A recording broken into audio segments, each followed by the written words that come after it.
Randy Orton versus Drew McIntyre at SummerSlam. We know we're going to get a WWE Championship match between the Viper, the Legend Killer, whatever he's going by nowadays, and the WWE Champion Drew McIntyre. Now, this is really exciting. It's been rumoured for a while that this was going to happen, but this one is still very exciting that it's happening. Now, obviously, prior to this, we'd heard a lot of rumours. We're still hearing a lot of rumours about what's going to happen at SummerSlam, but we heard a lot of rumours specifically about what's going to be happening in the WWE Championship picture. There had been rumours for a while that we were going to see Drew McIntyre against Brock Lesnar again in a WrestleMania rematch. Of course, Drew McIntyre defeated Brock Lesnar in the main event of Night 2 of WrestleMania for the WWE Championship. Defeated him in about, was it 5 minutes or something like that? Very short match, but then again, many Brock Lesnar matches are nowadays.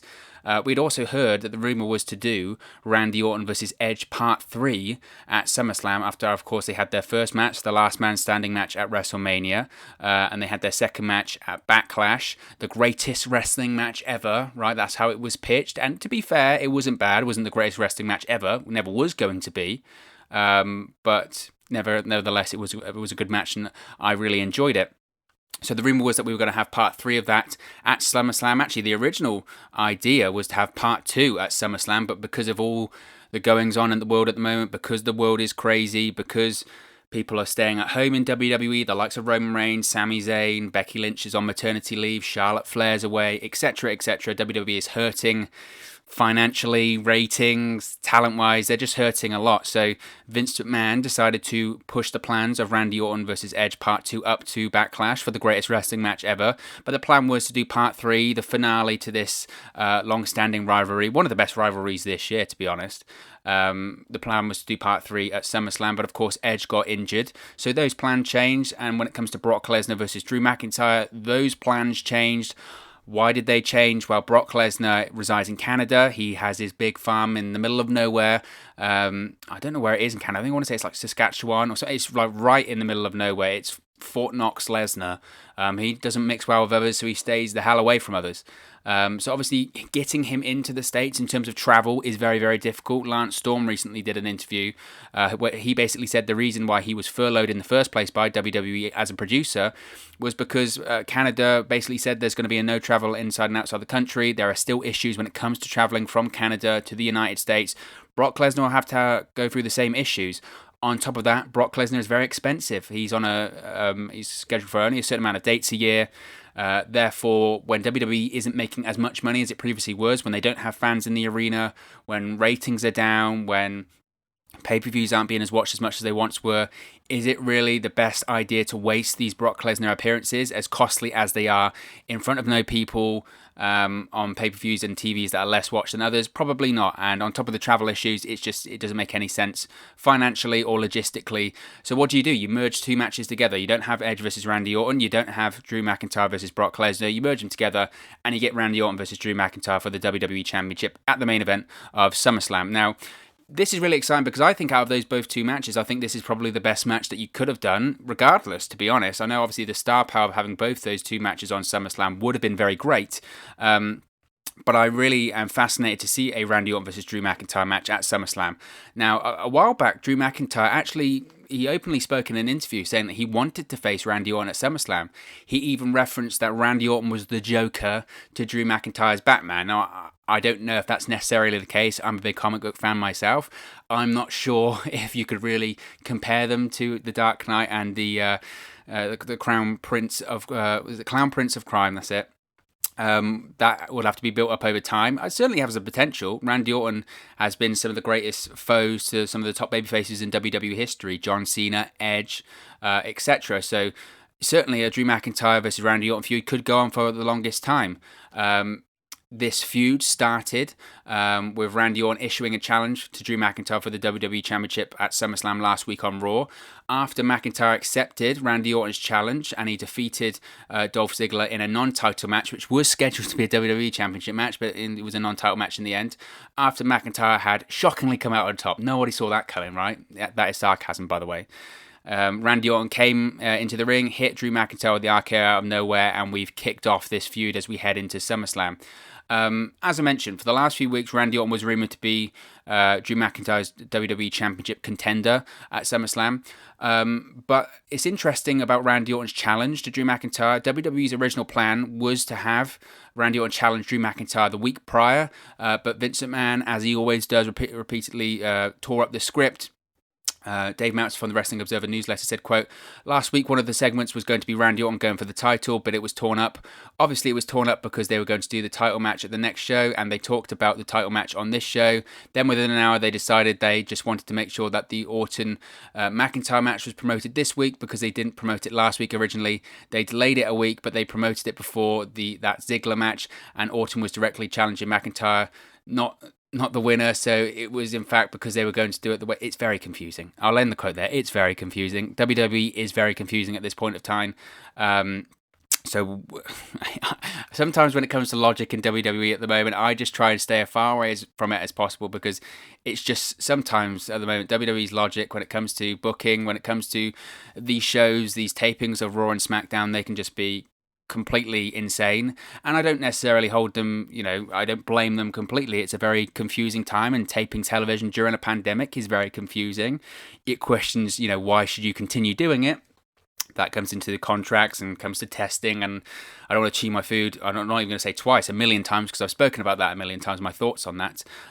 So it's just a case of being very confusing at the moment when it comes to WWE and their taping process of Raw, SmackDown, and NXT, etc.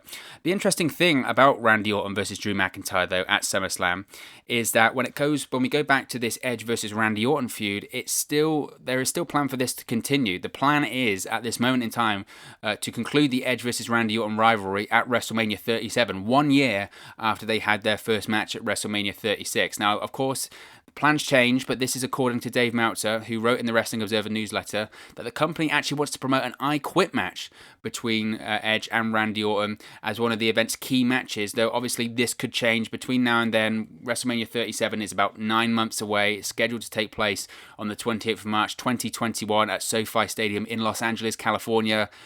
At the moment, the stadium isn't even open. Apparently, it's like 95% done, though. There's not going to be any issues with it opening. They still think that the stadium will open, and the work on constructing it and getting those final pieces in place is continuing. The only issue when it comes to WrestleMania is, are they going to have fans at the stadium? Are they going to be allowed to have a mass gathering at the stadium? We're still in August right now. The pandemic and all the shutdown and the lockdowns and the quarantines, whatever, began in March, and we're still in August at the moment, and we're still not allowed to have fans in major sporting events in certain countries. I know in certain countries around the world, I think France are doing it at the moment, and some other countries like New Zealand, Australia, but the COVID cases aren't as bad there. They've practically not only stopped. They've flattened the curve, but they've kind of almost, I wouldn't say eradicate it completely, because that's obviously not the case, but they've got it down so low that they can have some fans safely in stadiums and arenas. I believe in New Zealand, I think it was New Zealand, there was actually fans at a rugby match a couple of weeks ago.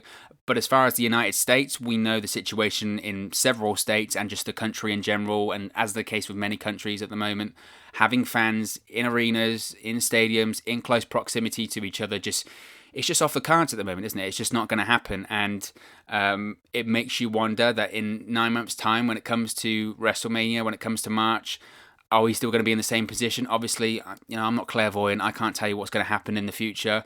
I would assume, unless there's a vaccine at the time, and this is just my opinion, of course, I'm not massively in the know of these sort of things, but I would assume unless there's a vaccine at the time, it's going to be very, very difficult to get. I mean, this SoFi Stadium can hold 80, 90, even 100,000 people or something potentially for WrestleMania.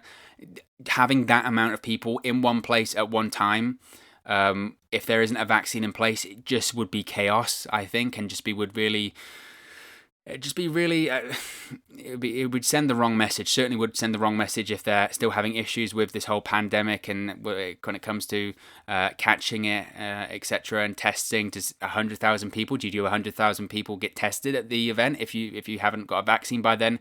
It's very confusing, and it just doesn't seem logistically like that could happen. Of course, a lot could happen between now and then. Forget the plans, forget the creative plans. A lot could happen between now and then when it comes to the logistics of getting all the people in that arena, or that stadium rather. So we'll have to wait and see. But obviously, WrestleMania 37 is going to go ahead. It's just a case of where and when, to be honest.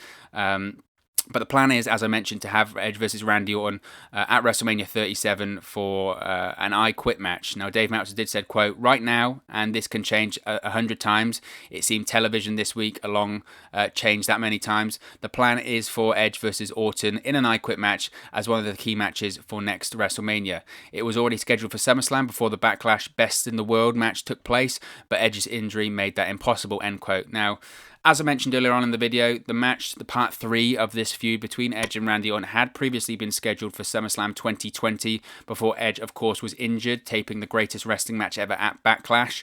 The frustrating thing about it, when it came to Edge's injury, of course, he had a torn triceps, or he tore his triceps, and he's going to be out probably till at least the end of the year, most likely returning around January time, which the irony being that he returned to WWE in January of this year at the Royal Rumble, and he very much could be doing the same thing next year. The annoying thing when it came to this injury, this triceps tear, is that they did the original match fine. Edge, the match went smoothly without any issues, without any injuries rather, but he got injured on a retaped RKO spot. They did a couple of pickup spots. It wasn't a cinematic match like a lot of people thought. A lot of people thought this is going to be completely cinematic. It wasn't. It was your traditional wrestling match with a few bows and whistles when it came to the production style of things. Enhanced crowd noise, a couple of different camera shots. You had Howard Finkel's ring entrance, which was cool. Some lighting was different, and they had a couple of pickup spots, like you would in any movie production, just to provide something different, have a different change of viewing experience when it came to the match. And that's what Edge got injured on. He got injured on a retaped RKO spot. As I mentioned, Edge's return timetable remains unclear. Though a torn triceps typically comes with an 8-month recovery period, which would roughly get him returning around the Royal Rumble next year. It could be later, but he's tentatively scheduled for WrestleMania next year, tentatively scheduled to face Randy Orton in an I Quit match. Now, what is also interesting is that Dave Meltzer has also noted that Edge currently has, quote, significant creative influence on Raw, and Daniel Bryan has the same thing on Friday Night SmackDown, with a source explaining that the sideline star is currently part of the writing team. Now, I don't know how in-depth his role is in the writing team. He certainly isn't going to the office, and he certainly isn't in on every production meeting or anything like that. I think when they say that he's on the writing team and he has creative influence, the majority of the time that has to do with his character. But we've also heard when it comes to the Daniel Bryan side of things that he's helped pitch ideas for superstars that have been underutilized or haven't got the TV time that they probably should have. So I'm assuming Edge would be doing the same thing. If you've ever listened to Edge's old podcast, the Edge and Christian Podcast of Awesomeness, I believe it was what it was called last year, he would often do the very same thing. He would pitch ideas and say, this is what I think WWE should be doing. They shouldn't be doing this. They should be doing that. They should be using this guy, this girl, etc. So having someone with the experience of Edge and the creative mind of Edge on the writing team is certainly a positive. And the same goes to Daniel Bryan, in my opinion. The problem is sometimes when it comes to the creative team, and I'm not knocking everyone that's on there because they're just trying to do their job and trying to do it to the best of their ability. Sometimes, a lot of the times, they come from outside of wrestling, which isn't a bad thing. They come from Hollywood, they come from television, they come from wherever. The issue with that is sometimes they don't understand sometimes the fundamentals, in my opinion, of pro wrestling storyline or the fundamentals of certain characters. They're not familiar with certain characters' past, how they would react to this, how in storyline they would progress or develop going forward, which is always a problem, in my opinion.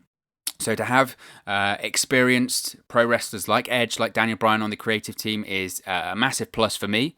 And also, they're well versed in the businesses. They certainly know their own characters very well, but they also know other characters on the roster very well too. So for me, it's a massive plus. So I don't have a problem with that. If anything, it's a massively good thing. Now, going back to the WWE Championship match between Randy Orton and Drew McIntyre at SummerSlam, Orton is currently expected to challenge for Drew McIntyre. Well, he isn't currently. He is going to be facing Drew McIntyre for the WWE Championship at SummerSlam instead of facing Edge. However, there has been a lot of talk about the Legend Killer, because Randy Orton at the moment is known as the Legend Killer, right? He's kind of dropped the Viper. They're still referencing him as the Viper, but as he's kicked the likes of Edge, Christian, The Big Show, all writing him off of telly. Or telly, I sound very British there. WWE television, excuse me. Now that he's kicked all those guys in the head, he's going back to his old moniker of the Legend Killer, that he's killing the legends of WWE's past, because obviously Edge is a Hall of Famer. Christian should absolutely be in the Hall of Fame. How often do we need to have that argument? It's a crime that they still say, oh, WWE legend Christian. I mean, the guy's been retired for like 6 years now, and he still hasn't gone in the Hall of Fame. Of course he will eventually. It's just one of those frustrating things when you see other people going and you're like, well, and you don't have room for Christian? What the hell? He will go in eventually. And obviously last week, or a couple of weeks ago on Monday Night Raw rather, Randy Orton defeated The Big Show in an unsanctioned match, kicked him in the head with a punt kick, writing him off television after The Big Show's brief return to Monday Night Raw.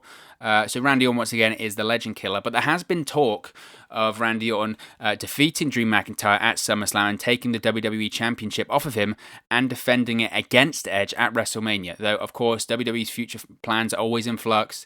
This isn't like the old days where you've got WrestleMania's card already planned out. I don't even know at this point if they have SummerSlam's card fully planned out. So definitely not WrestleMania. Obviously, they have some ideas in the back of their mind about what they might want to be aiming towards, but things change quickly, injuries happen, like with Edge, and obviously during this whole pandemic, a million things can change between now and WrestleMania, including as simple as, are we going to have fans at the event? So you have to take those plans with a pinch of salt, but there have been rumours, quite strong rumours, that Randy Orton could defeat Drew McIntyre at SummerSlam and defending it against Edge, either at the Royal Rumble or WrestleMania in 2021. Which is interesting. Because if Randy Orton defeats Drew McIntyre for the title, you would likely then have a feud with Edge in the future at WrestleMania or the Royal Rumble. I'm not against it. I'm really not against it. And the reason why is, look, Drew McIntyre, for me, has done an absolutely fantastic job as WWE Champion. Considering forget even the circumstances, he's done a great job as WWE Champion, but considering the circumstances that he has faced, I think he's done a tremendous job. I think he's absolutely done a tremendous job. Because you look at I think the easiest way to look at it is that the fans still like him. How often, and this has been a repeating pattern when it comes to WWE, when it comes to their champion over the last few years, everyone that they crown as the guy, eventually the fans turn on. Now, you can look at it several ways when it comes to that. Is that the case of the fans being fickle, or the fans want something and they want something, and then the moment they get it, they decide they don't want it anymore and they turn on it? You know, it's the same when it came to Roman Reigns, right? I don't even know if the fans ever really wanted that, but the fans turned on Roman Reigns as WWE Champion immediately. I don't even think they were on board with it, to be fair. But Seth Rollins is a fantastic example of this as well. Right, everyone wanted Seth Rollins to become the WWE Universal Champion. They wanted, hey, give Seth Rollins a chance. He's had these great matches over the last few years. You want to see him back on the mountaintop. Last time he was champion is when he was a heel, a part of the Authority. But we want to see him as his role as a babyface champion. Well, they got it. He defeated Brock Lesnar for the Universal Championship in 2019 at WrestleMania 35. And then very, very quickly, the fans soured on him and he got the Roman Reigns treatment. Now, there's several ways of looking at that. Is that due to WWE's booking of Seth Rollins, his booking as a champion? They changed his character, turned him into this just corny white meat babyface that nobody could get behind. Also, at that period of time, Seth Rollins was quite vocal on social media, and he had interactions with like a Will Ospreay and others, and just became very, I don't know, too pro WWE and too interested about what was in his bank account and what he was tweeting, and people turned on him very, very quickly. Evidence of that is in the build to his match against Brock Lesnar at SummerSlam last year, around this time last year. The fans were booing him because there's promos, and again, I don't blame necessarily Seth Rollins for this, but the promos that were written for him were awful. He just got the hell kicked out of him by Brock Lesnar every week. He beat Brock Lesnar at SummerSlam, but fans just didn't really care. The match itself was great with Seth Rollins and Brock Lesnar last year at SummerSlam, but the fans didn't really care because they just soured on that Seth Rollins character. And then you had the whole Seth Rollins versus The Fiend debacle at Hell in a Cell last year. Again, I don't necessarily blame Seth Rollins and The Fiend for that. They did what was given to them, and they tried to make it as good as they could. That's more a WWE issue when it comes to their booking, their terrible writing, and this booking themselves into a corner and then having to come up with something to get out of it. And it was just so stupid. It was so stupid. But again, it did Seth Rollins no favors. The fans turned on him. And going back to Drew McIntyre, that hasn't happened with him. That really hasn't happened with him. The fans still like him, and some people will say, well, how can you tell that? You tell it the only way you can. You look on social media, you look at the merchandise numbers. I don't think Drew McIntyre is the top merch seller in WWE, but universally, you look at Drew McIntyre's reactions on social media, and they're 99% positive. I don't think anyone's grown tired of him. They appreciate his work. They're behind him as the WWE champion. They like him as a babyface. So he's a proper babyface. People like him. He's cool. And cool is hard for WWE Hey guys, to thank do. you for watching, listening, streaming, or however you come across this video today. Be sure to click on the video on the right there to watch our next video, or click at the bottom there to subscribe, or the bottom right-hand corner. Thank you very much, and I'll speak to you again very soon. It's failed miserably, which is so criminal when you look at a guy like Roman Reigns, who is the epitome of cool. Like outside the ring, if you ever hear him talk or his interactions with people, he's one of the coolest guys around, and then they book him Vince McMahon, white meat babyface style like Hulk Hogan in the 1980s, and wonder why people don't like that. Maybe because it's about 30 years, 40 years too late. So again, they haven't done that with Drew McIntyre. He's a proper babyface. Unlike Roman Reigns and Seth Rollins, the fans haven't turned on him, and I think he's done a great job. But going back to this match at SummerSlam, I think Randy Orton should win. I absolutely think Randy Orton should win this one. Not because of the feud with Edge and Randy Orton coming into 2021, either at WrestleMania or the Royal Rumble for the WWE Championship. I don't think the match needs that, and maybe they will do that. It certainly adds something to the match, but I don't think it needs it. The stakes are already very, very high on that one when it comes to Edge's return at the start of this year, Randy Orton turning on him, trying to retire him once again immediately. It got more personal as Randy Orton RKO'd the man's wife. He insulted his kids. Edge gets his redemption at WrestleMania, but then Randy Orton once again baits him into a match at Backlash, saying that was a last man standing match. Can you actually wrestle me? Do you think you can actually wrestle me? You know, you haven't wrestled anyone in like 9 years. And then Randy Orton not only wins the match, proving he was right that Edge maybe isn't as good as he once was, but he injures Edge, tears his triceps, kicks him in the head, and sends him away from WWE for 8-9 months. Whenever Edge comes back, the rivalry is just growing more and more personal and more, I don't know, emotional over time, and it's bigger than it was. It absolutely is bigger than it was. It goes back to, obviously, you've got all of those factors, whether it's the initial attack, the RKO on the wife, the WrestleMania match, the greatest wrestling match ever, the injury, the things that Randy Orton has said since, the kicking his best friend in the skull, who was retired due to concussion issues. The feud is just growing and growing and getting bigger and bigger when it comes to the personal issue between those two. So, look, the match between them, because we will have a third installment of it, doesn't need the WWE Championship. It really doesn't. Does it make it bigger? Absolutely. The WWE Championship makes everything bigger. And I think it would be a nice way of rounding it off. The problem is then, does Edge become WWE Champion? I don't think so. He's only contracted to about 4 matches a year. So you've got a Brock Lesnar-style WWE Champion again. But I think Edge respects the business too much to become WWE Champion at this point. He's a bit like Shawn Michaels in the sense of, Shawn Michaels said when he returned in 2002, obviously he was briefly world champion, but after that he said, look, I'm not here all the time. Obviously, I appear at most TVs, but I don't do every live event. And the WWE Champion, the World Champion, whatever, should be ever present. And it's just not fair on the main roster. And I don't need the title. And that's exactly the same with Edge. He doesn't need the title. So if you have Randy Orton versus Edge at WrestleMania, a match, in my opinion, which Edge should win, you know, you can't have this whole redemption arc for him to lose twice to Randy Orton and be like, oh, actually, I'm not as good as I once was. I might as well retire again. Edge has got to win that match. So does having the WWE Championship add more to the match? Yes. But does it make you, once again, WWE book themselves into corner? Absolutely. So there's a lot that goes into that match, and we can probably talk about that more in depth at a later time. But I do think, going back to this match between Drew McIntyre and Randy Orton, I think Drew McIntyre should lose the match. I think Randy Orton should win. In my opinion, there is nobody that has had a better 2020 than Randy Orton. Nobody. Obviously, there have been chapters of this year, whether it be in front of a live crowd, whether it be in front of the no audience at all at the Performance Center, or right now where you've got the WWE Performance Center recruits in there. There have certainly been MVPs during every period. But the constant between all of that has been Randy Orton. He is the MVP of 2020. He is the best heel in WWE by far right now. He's the best heel in professional wrestling, in my opinion, right now. Nobody can touch Randy Orton. Nobody. He's just that good. He's just been that good. His promos have been flawless. His promos during his feud with Edge were phenomenal, and so were Edge's, to be honest, during that period. But he's just, nobody can touch him. And I think Randy Orton should win the title because he's carrying Raw. Everything he is on right now is just golden. It's absolute golden. And I don't think a loss to Randy Orton would really hurt Drew McIntyre. I don't think so. And they can they can continue this feud. I don't think this is going to be a one and done match between Drew McIntyre and Randy Orton. They can have continuous matches, and they can have a feud from, let's face it, August till December or January. And then you have Edge come back, and you can have the Edge Randy Orton match.